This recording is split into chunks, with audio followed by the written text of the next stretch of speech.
वो जो इंडिया के किंग्स थे उनके लिए। लेकिन अब जो है यहाँ पे हालात जो हैं बदल चुके हैं आफ्टर 1857 की जो है freedom of war of freedom जो हुई थी, उसके बाद यहाँ के हालात जो हैं वो चेंज हो चुके हैं। तो जब ये स्टोरी स्टार्ट होती है तो यहाँ पे जो अहमद अली है वो सिर्फ एक जो घर है, मीर निहाल का जो घर है, उसकी जो फैमिली है उसके ऊपर फोकस करता है, और उसका जो घर है उसके थ्रू हमें जो है वो ऑल जो दिल्ली है उसके जो मुस्लिम हैं उनकी कंडीशन बताता है, ठीक है ना। तो यहाँ पे अली जो है वो हमें बताता है कि मीर निहाल की जो वाइफ है वो बेगम निहाल, वो अपनी बेटी और जो उसका जो एक नेफ्यू है उसके साथ वो सेहन में लेटी हुई है, दोपहर का टाइम है, तो उन लोगों को वो कहानी सुना रही है। उधर से फिर जो मीर निहाल है वो जब घर पहुंचता है तो घर का जो पहले जो इन्वायरमेंट होता है वो कुछ और होता है, थोड़ा फ्री होता है, सारे एक दूसरे से बात करते हैं। लेकिन जो ही मीर निहाल जो है वो घर में एंटर होता है तो घर का जो माहौल है वो थोड़ा चेंज हो जाता है। लाइक कोई उसके सामने बात नहीं करता, उससे डरते हैं। एक घर का जो मर्द है, एक मस्कुलाइन फिगर जो है, उससे वो सारे लोग जो हैं उसके सामने हिचकिचाते हैं बात करने से।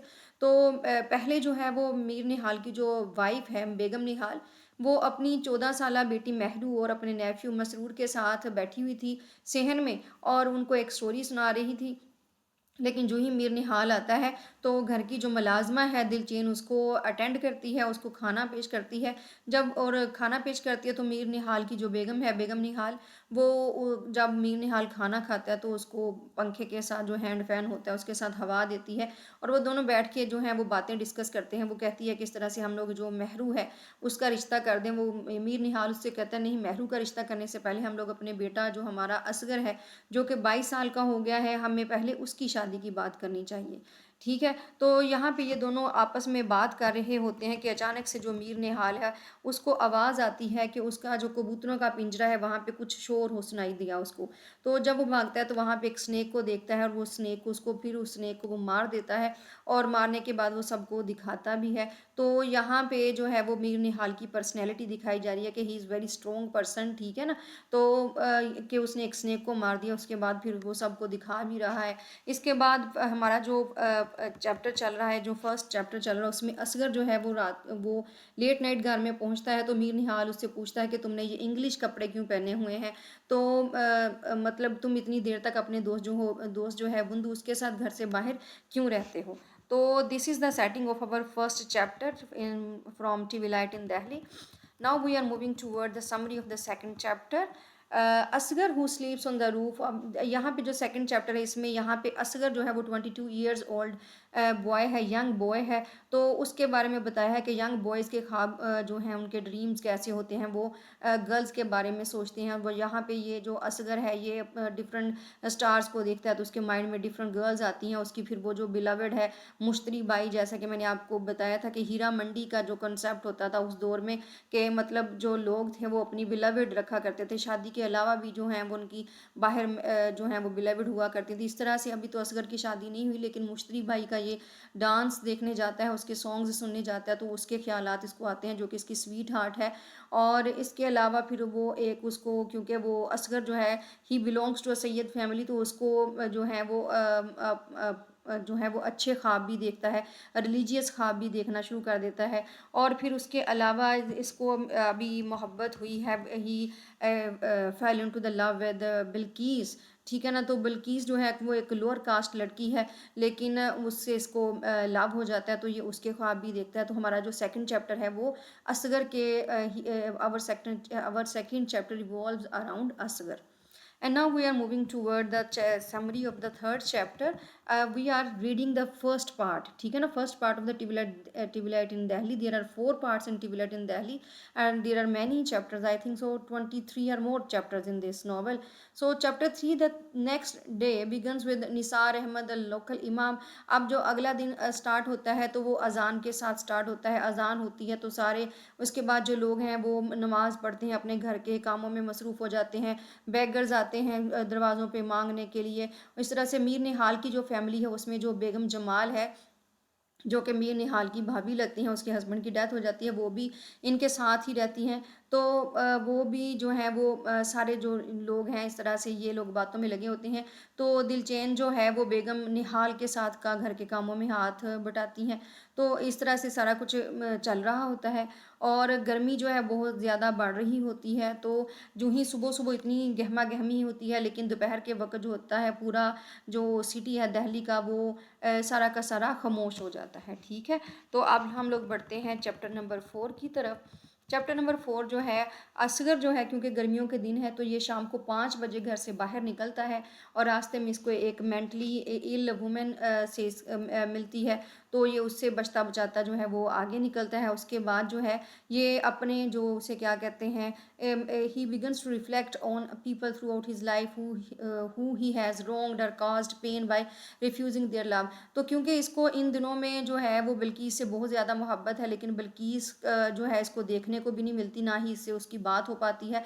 तो इसको लगता है कि मैंने अपनी ज़िंदगी में कुछ लोगों के साथ जो बुरा किया हुआ है वही अब पलट के मेरी तरफ आ रहा है। तो जब ये भोपाल में अपनी बहन बेगम वहीद के साथ रहा करता था, तो इसको वहाँ पे एक आदमी याद आता है, हजूर अली, जो कि उसकी काफ़ी एज थी, लेकिन वो असगर को बड़ा अडोर करता था, इससे बड़ा प्यार करता था और इसको अक्सर दावत पे बुलाता था, लेकिन ये उसकी दावत में नहीं जाया करता था। तो उसको लगता है कि Asghar refuse to come to dinner at his place and cursed him to suffer in love. तो फिर उसने इसको बददुआ दी थी कि तुम्हें भी किसी से प्यार हो, तुम भी ऐसे ही जो है वो रिजेक्ट किए जाओ। तो Asgar believes the curse has now come true as he weeps for Bilkis.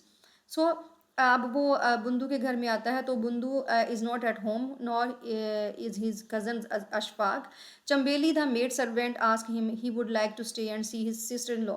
अब ये जो यहाँ पे असगर अली है, ये बुंदू के घर में जाता है और अशफाक की जो बहन है बिल्किस, ये उससे प्यार करता है।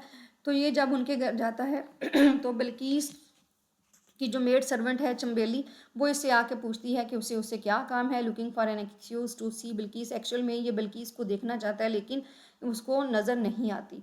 तो he goes to visit his friend. उसके घर से फिर ये अपने दोस्त बारी की तरफ चला जाता है, जो कि पतंग उड़ा रहा होता है छत पे। तो he ask Asgar where he has been, to which Asgar responds cryptically with a poem about life's difficulty. यहाँ पे बारी उससे पूछता है कि तुम किस मामले में आए हो, तुम्हें क्या परेशानी है। तो क्योंकि असगर अली जो है now days he has been love with Bilkis, और उसको जो है बिल्किस से वो कोई बात भी नहीं हो पाती, तो ना ही उसको देख पाता है, ना ही इसको इस बात पे उम्मीद है कि इसकी शादी बिल्किस से हो जाएगी। तो वो अपने दोस्त बारी को अपना दुख जो है वो एक पोइम के थ्रू जो है वो सुनाता है। तो असगर उसका दोस्त है Bari is able to get Asgar to admit his moodiness is a result of being in love with Bilkis. Bari जो है उसको यकीन दिलाने की कोशिश करता है कि तुम्हारी शादी जो है एक दिन बिल्किस के साथ हो जाएगी। He thinks of how his father and mother would react to him marrying a woman of a different race and caste. तो असगर कहता है कि उसके पेरेंट्स जो है वो किस तरीके से रिएक्ट करेंगे एक लड़की के साथ जो कि उनकी कास्ट की नहीं है। She is half Mughal while he is Syed, so a more refined bloodline thought to have descended from the prophet Muhammad.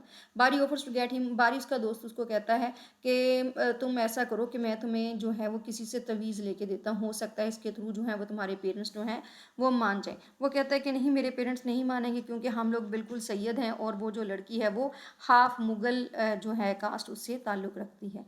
तो चैप्टर 4 इस बात पे ख़त्म होता है। फिर चैप्टर 5 पार्ट 1 का जो है, Asgar's elder sister Begum Waheed is widowed with 2 children. Asgar की जो सबसे बड़ी बहन है बेगम वहीद, वो भोपाल में रहती है अपने 2 बच्चों के साथ, और वो विडोड है, उसके हस्बैंड की डेथ हो जाती है, और लेकिन वो अपने ससुराल में ही रहती है। असगर जो है वो पहले 10 साल तकरीबन अपनी बहन के पास रह के आया है। जब ये 10 साल की उम्र का था तो ये अपनी बहन के पास चला गया था, बेगम वहीद के पास, ये उसी के पास रहा था। After Asghar sends her letter telling her in vague terms that he is in distress. तो असगर जो है इसको लगता है कि वो अपनी बहन से ही हेल्प ले सकता है, तो वो बेगम वहीद को लेटर लिखता है कि तुम आ जाओ दिल्ली में और आके मेरे पेरेंट्स से मेरी शादी की बात करो। तो यहाँ पे जो है मीर निहाल जो है उसकी जो बेटी बेगम वहीद है, ये कभी कभार यहाँ पे आती है, तो इस सारी फैमिली को जो है वो बड़े एक्साइटेड होते हैं बेगम वहीद के लिए। While he waits for his daughter to arrive, Mir Nihal goes on about his daily routine, और in addition to flying his pigeons, he works at a lace shop which he has shares in. At night, he tells his family he is visiting a friend, but actually goes to see his mistress, Babban Jan. A former dancing girl, she has now become a personal employee of the Mir Nihal. अब यहाँ पे देखें, this was the culture of the Delhi. तो कि वो ये जो लोग थे थोड़े जो हैं, जैसा कि मीर निहाल की फैमिली है, इसके अलावा भी बहुत सारे लोग, तो ये लोग अपनी जो हैं वो स्वीट हार्ट, अपनी मिस्ट्रेस रखा करते थे, अपनी बिलवड जो थी। इसी तरह से मीर निहाल की भी जो है वो एक स्वीट हार्ट है और एक्स्ट्रा मैरिटल अफेयर है इसके साथ इसका। तो ये बब्बन जान है जिसको इसने घर रेंट पे लेके दिया हुआ है, और ये एक पहले डांसिंग गर्ल थी लेकिन अब इसकी पर्सनल एम्प्लॉय के तौर पे रह रही है। तो meanwhile Begum Nihal, Begum Jamal and Anjum Zamani do course together and gossip. अब ये तीन औरतें जो हैं इनके घर में, जो कि एक बेगम निहाल जो है वो मीर निहाल की बीवी है, बेगम जमाल उसकी भाभी है, और अंजम ज़मानी जो है वो बेगम जमाल की भाभी हैं। तो ये घर के काम वगैरह करती हैं और बातें करती हैं, और महरू और मसरूर जो है ये दोनों छोटे हैं अभी, और ये आपस में लड़ते रहते हैं। This is the environment of the home, ठीक है ना, डोमेस्टिक कोर्स चल रहे हैं, बातें चल रही हैं। तो ये इन सारी बातों के थ्रू जो है वो अहमद अली जो है हमें जो है दिल्ली की जो सोसाइटी है उसके बारे में बता रहे हैं, ठीक है। अब हमारा फर्स्ट पार्ट का चैप्टर नंबर 6 जो है, बेगम वहीद जो है वो आ जाती हैं, the whole family comes together, सारे बड़े खुश होते हैं, लेकिन वो असगर को देख के कि वो इतना कमज़ोर हो गया तो वो बड़ी परेशान होती है। After dinner Asgar approaches her to discuss his conundrum, it is revealed that when Asgar was a child.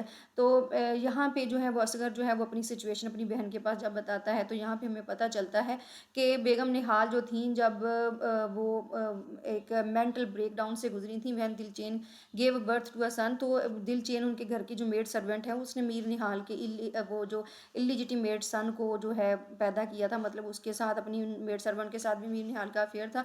तो तब जो बेगम निहाल थी उसको मेंटल ब्रेकडाउन हुआ था, which was rumour to be father by Mir.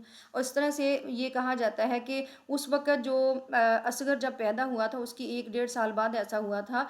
तो असगर ने बचपन में अपनी माँ को बीमार देखा, उसके बाद थोड़ा सा ये बड़ा हुआ तो अपनी बहन के पास रहने के लिए चला गया, और फिर वहाँ पे उसको जो जॉब मिली तो जॉब से भी वो निकाल दिया गया। तो ये सारी बातें जो हैं, Asghar things of that time fondly but remembers receiving the letter that inform them of his brother in law. अब ये जो असगर और उसकी बहन जो आपस में बैठे बातें कर रहे हैं, और फिर असगर जो है, असगर को अपनी बहन की जो फेट है उसके बारे में भी याद आता है कि बेगम वहीद जो है वो किस तरीके से उसके हस्बैंड की जो है वो डेथ हो गई थी, और उसको जो उसके ससुराल वालों ने किस तरीके से रिस्पॉन्सिबल करार दिया कि तुम अपने हस्बैंड की डेथ की जो है वो रिस्पॉन्सिबल हो। तो ये दोनों बहन भाई जो हैं अपनी इल फेट को याद करके रो पड़ते हैं, कि वो कहते हैं कि we both are the unluckiest people in the world. तो finally, Asghar admits his dilemma to his sister. She tells him she thinks he could find a better girl to marry, but he insists he must be with Balkis. He feels he has allowed his father to control his life up until his point and will not budge on his issue. On this issue, he threatens suicide if he cannot marry Bilqis, at which point his sister accuses and agrees to try to convince their father to agree to the marriage. यहाँ पे असगर अपनी बहन से कहता है कि अगर मेरे फादर जो है मीर निहाल, अगर उन्होंने मुझे परमिशन ना दी बिल्किस के साथ शादी की, तो मैं सुसाइड कर लूँगा। जहाँ तक मैंने अपनी लाइफ को अपने फादर को कंट्रोल करने दिया था, लेकिन इससे आगे मैं उनको कंट्रोल नहीं करने दूँगा। और यहाँ पे उसकी जो बहन है वो उसको कहती है, उसको समझाती है कि नहीं, तुम ऐसा कुछ नहीं करोगे, मैं अपने पेरेंट्स के साथ तुम्हारी बात करने की कोशिश करती हूँ। तो इसके बाद चैप्टर नंबर 7 जो है, बेगम वहीद और उसकी जो मदर हैं वो असगर की शादी का जो प्रॉस्पेक्ट है उसको डिस्कस करती हैं। शुरू शुरू में तो बेगम निहाल जो है वो कहती हैं कि मैं जो है वो अपने भाई नसीरुद्दीन की जो बेटी है सुरैया, उसके साथ असगर की शादी करवाना चाहती हूँ। तो बेगम वहीद कहती हैं कि वो ज़्यादा प्यारी नहीं है। फिर वो उनके सामने जो है, when they are talking Saeed Hasan Begum Nihal son in law. अब ये सईद हसन जो है इनकी बेगम वहीद से छोटी एक बेटी थी जिसकी डेथ हो गई है, ये उसके हस्बैंड हैं वो भी वहाँ पे आ जाते हैं, और they invite him and Begum Nihal ask him what man want in a wife. तो उनसे पूछती हैं कि एक आदमी को एक औरत में क्या चाहिए होता है, तो एक बीवी की सूरत में। तो वो कहता है कि he suggest that the perfect wife is moderate in all qualities, not too tall not too short, not fat और स्किनी, मतलब ना ज़्यादा लंबी हो ना ज़्यादा छोटी हो, ना ज़्यादा मोटी ना ही ज़्यादा पतली हो। तो ये सारी, और वो अपनी, अगर एक औरत जो है, he also says the women should love and serve the man well, if she does the man will worship him. अगर एक औरत अपने शोहर से प्यार करती है, उसकी खिदमत करती है, तो वो अपने हस्बैंड की फेवरेट हो ही जाती है। तो इस तरीके से यहाँ पे बातें चल रही होती हैं। Having been a loving and dutiful husband to his wife before she died in childbirth. तो इसको अपनी बीवी याद आ जाती है सईद हसन को, इनकी जो बेगम वहीद की जो छोटी बहन थी। तो Saeed is now interested in marrying her younger sister Mahru. अब ये इनकी जो छोटी बेटी है महरू, सईद हसन चाहता है कि मेरी शादी इसके साथ हो जाए, लेकिन जो बेगम निहाल है वो एक उनके पास एक प्रपोजल आया होता है मेराज का, उसका बिजनेस भी अच्छा है और वो थोड़ा सईद हसन से यंगर भी है, तो वो चाहती हैं कि महरू की जो शादी है वो मेराज के साथ हो जाए। तो सईद इस तरीके से जो है वो जब चला जाता है तो दोनों माँ बेटी जो हैं बेगम वहीद और बेगम निहाल जो हैं वो बात करती हैं फिर असगर की शादी की, और बेगम निहाल जो है वो फ़ौरन से जवाब दे देती हैं, रिफ्यूज़ कर देती हैं कि असगर की शादी जो है वो बिल्किस के साथ नहीं हो सकती, क्योंकि असगर जो है वो सैयद है और जो बिल्किस जो है वो मुग़ल है, और मीर निहाल जो है बिल्कुल इस बात की इजाज़त नहीं देंगे। और इस तरह से बेगम जमाल जो हैं वो भी ये बातें सुन लेती हैं, और सुनने के बाद आके बेगम निहाल से कहती हैं कि तो अगर आप मान जाएं तो मैं मीर निहाल को मनाने की पूरी कोशिश करूँगी, ठीक है।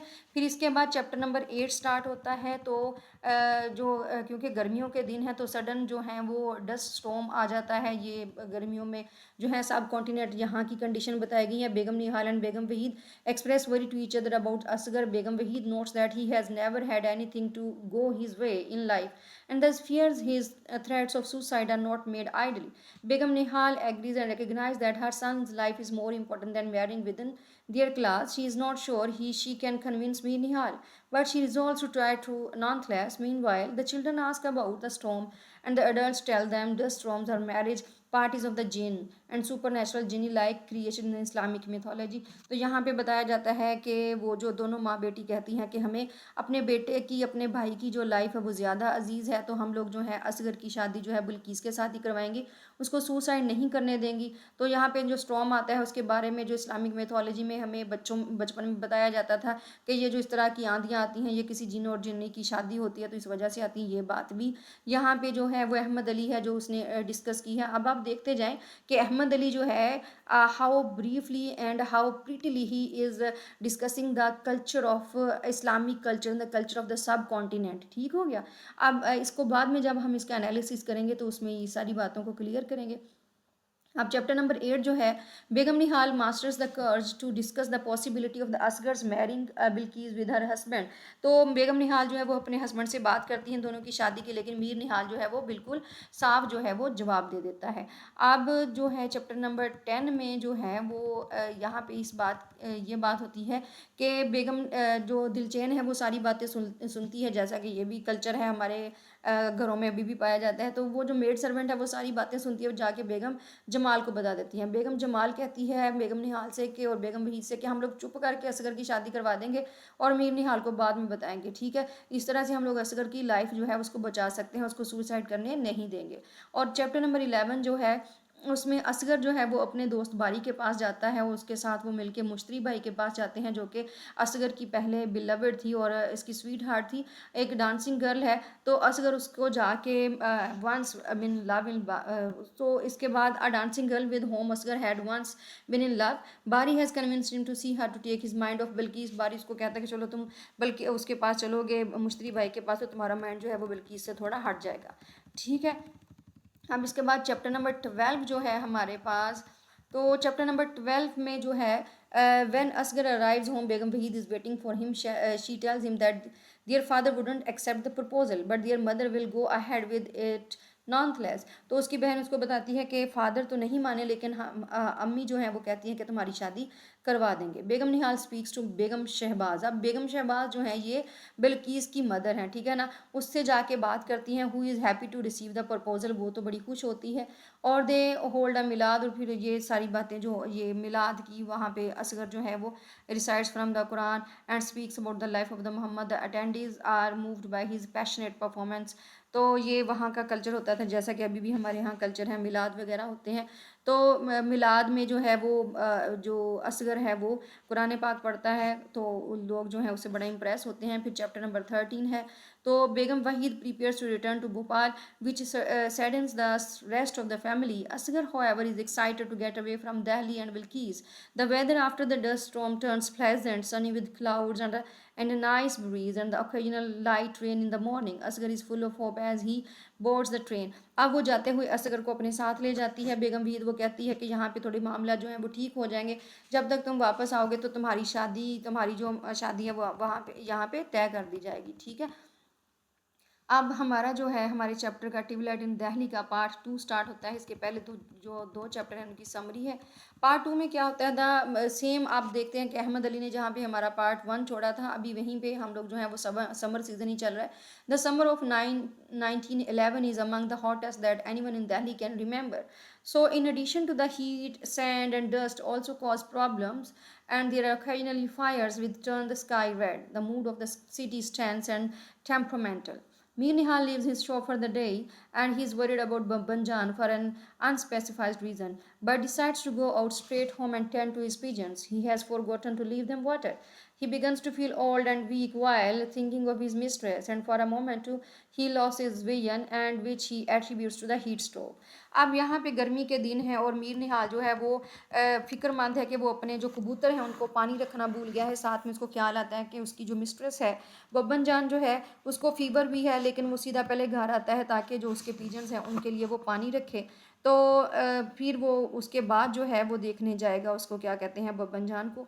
तो यहाँ पे जो चैप्टर 2 है, वैन मीर निहाल अपने घर पहुँचता है तो when Mir Nihal arrives home Begum Jamal is sick in bed with fever. तो गर्मी ना ही स्ट्रोक की वजह से सबको बुखार हो रहे हैं। तो इस तरह से मसरूर को भी फीवर है। तो ये जो मीर निहाल है ये पहले उसे क्या कहते हैं जाता है अपने कबूतरों के पास और जाके देखता है कि वो पानी ना रखने की वजह से जो कबूतर हैं वो हीट स्ट्रोक की वजह से काफ़ी कबूतर जो हैं वो मर गए हैं, ठीक है ना। और फिर है he has lost 10 pigeons recently due to the heat.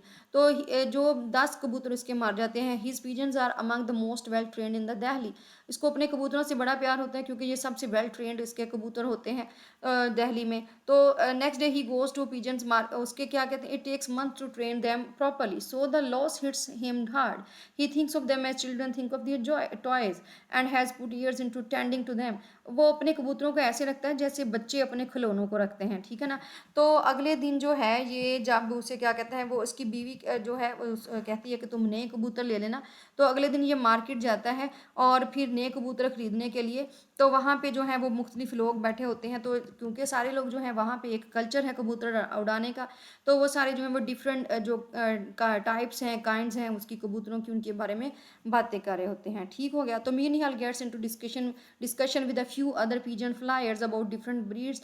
Hakim Bashir prefers Kabuli pigeons और ये इस तरह की सारी बातें जो हैं करते हैं। तो वहाँ पे मीर निहाल को जो उसका जो सर्वेंट है गफूर वो आके बताता है बब्बन जान के बारे में कि उसकी कंडीशन जो है वो बड़ी वर्स हो रही है। तो वो फिर जो है वो फ़ौरन उसकी तरफ भागता है और जब उसके पास जाता है तो बब्बन जान जो है उसकी डेथ हो जाती है।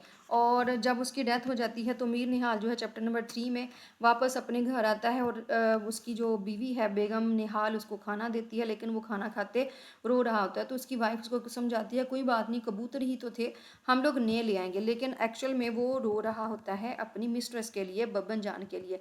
लेकिन रिसेंटली उसने अपने उसके कबूतर भी जो हैं उसने उनको भी खोया होता है। तो उसकी वाइफ को यही लगता है कि वो अपने कबूतरों के लिए रो रहा है।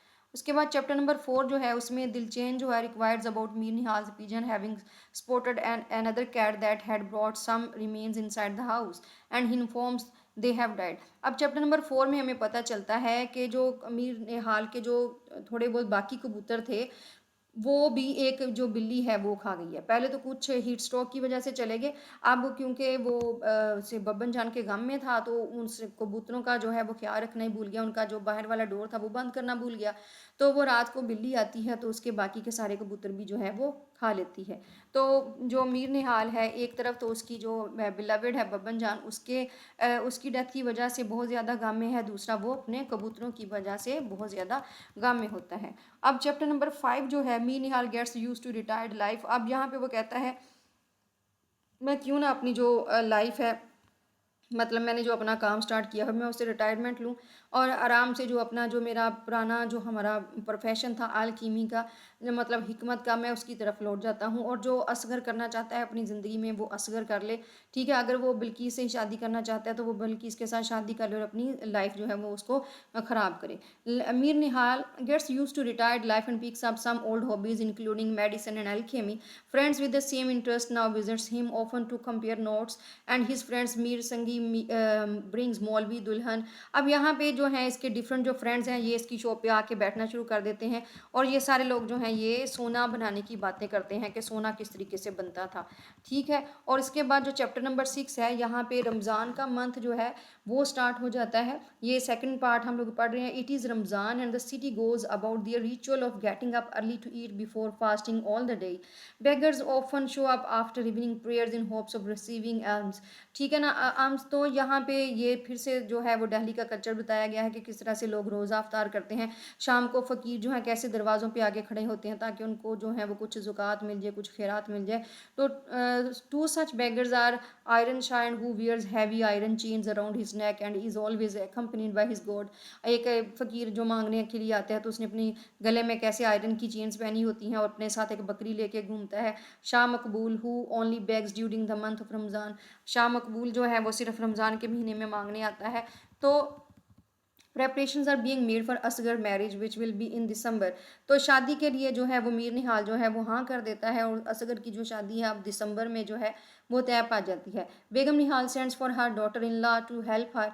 One has yet to arrive while another arrives with her mother and son in tow. Just before Eid the end of the Ramzan Begum Waheed and Asghar come home. अब ये जो बेगम निहाल है इसके बाकी दो बड़े बेटे भी हैं जिनकी शादियां हुई हुई हैं तो ये उनको भी बुला लेती हैं, उनकी बीवियों को भी कि इसके साथ आके हेल्प करें। और ईद से पहले पहले जो असगर जो है उसकी बहन जो है वो लोग भी आ जाते हैं। The mood is joyous when Eid arrives. और इस तरह से Asgar brings home ₹1000 which he had saved and offers them to his father. Mir Nihal is content by this act and forgives Asgar. Asgar जो कि भोपाल में गया होता है वहाँ पे ये 1000 रुपया कमा के लेके आता है और मीर निहाल को देता है। इस एक्ट से जो है वो मीर निहाल जो है वो बड़ा खुश होता है।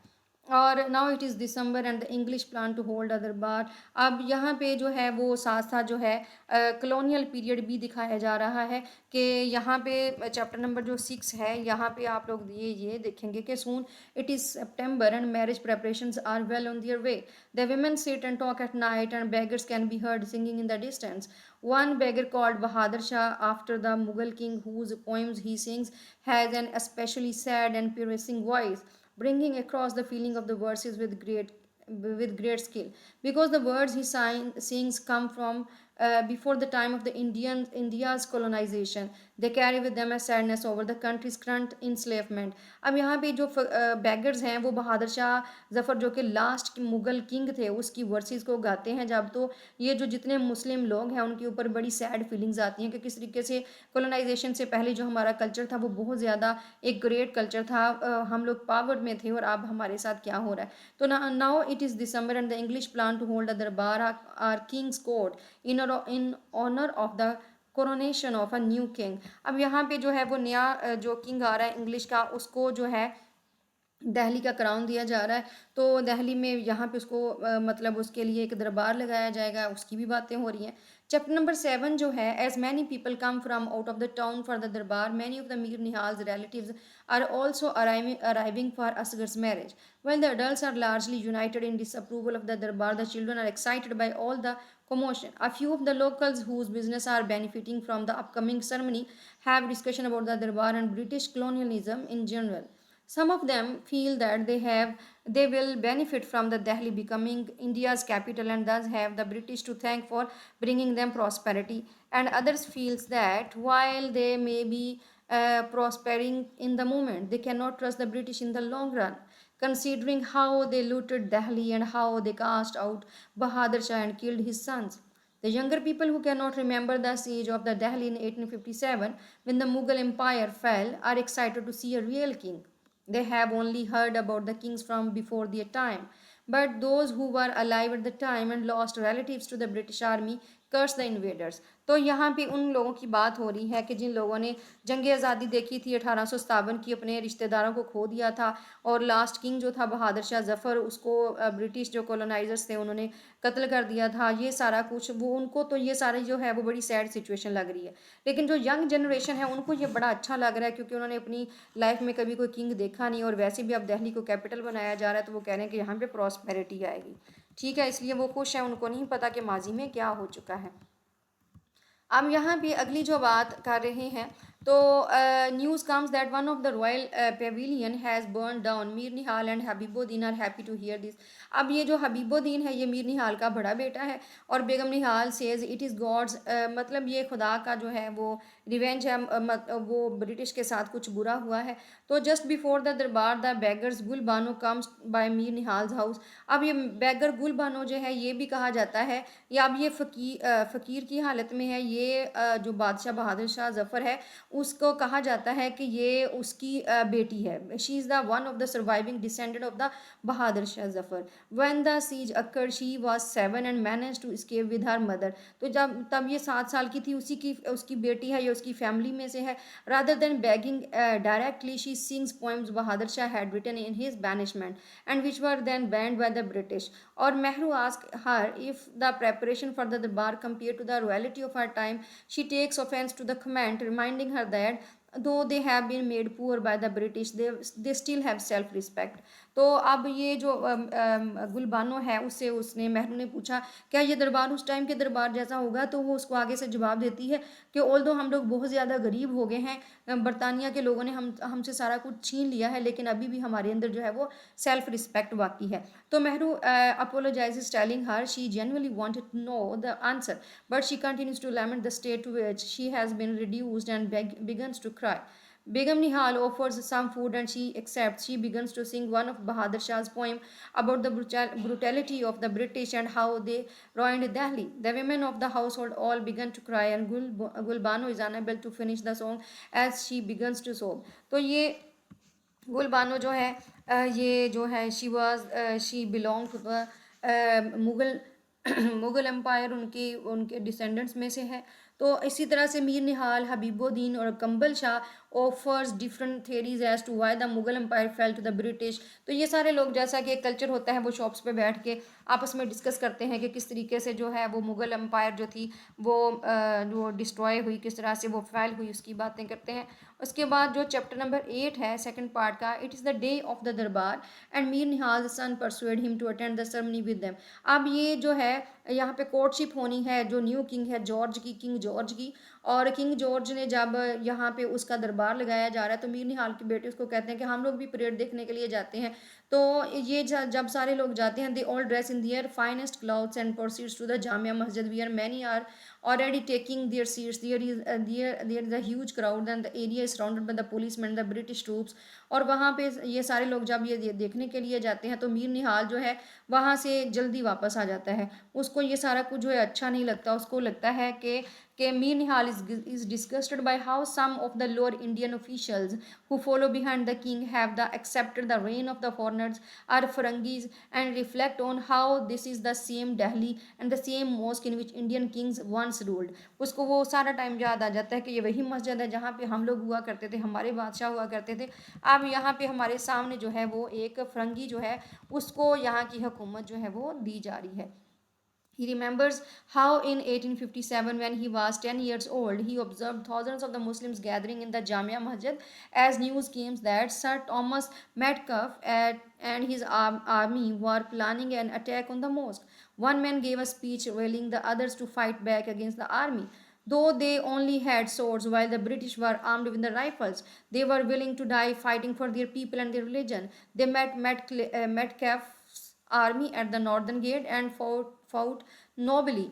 अब यहाँ पे जो मीर निहाल है उसको 1857 का टाइम याद आ गया जब वो सिर्फ 10 साल का था, और किस तरीके से जामिया मस्जिद के ऊपर अटैक हुआ था, और किस तरीके से इसके जो अपने भाई थे, अपने चाचा थे, सब लोगों ने जो है वो ब्रिटिश के खिलाफ लड़ा था, और इनके पास सिर्फ सॉर्ड्स थी और उनके पास तो राइफल्स भी थी। He compares the furious spirit of the resistance displayed by those men with the awed and excited masses of the Delhi today and feels saddened and enraged. Or soon Habibuddin's young son Nasim begins to cry, missing his mother, and Mir Nihal comforts him, telling him that one day he will be brave and fight back against the invaders of their country. Mir Nihal can no longer stand to be among the ignorant crowds any longer and leaves. अब यहाँ पे जो है वो नसीम जो है हबीबुद्दीन का बेटा है, तो वो रोने लग जाता है। तो मीर निहाल उसको कहता है कि एक दिन तुम बड़े बहादुर बनोगे और इन जो ब्रिटिश कॉलोनाइजर्स हैं इनके खिलाफ तुम एक दिन लड़ोगे। और वो वहाँ पे नहीं रुकता और वो जो है अपने वो उसका जो बेटा है उसको लेके वो घर वापस आ जाता है।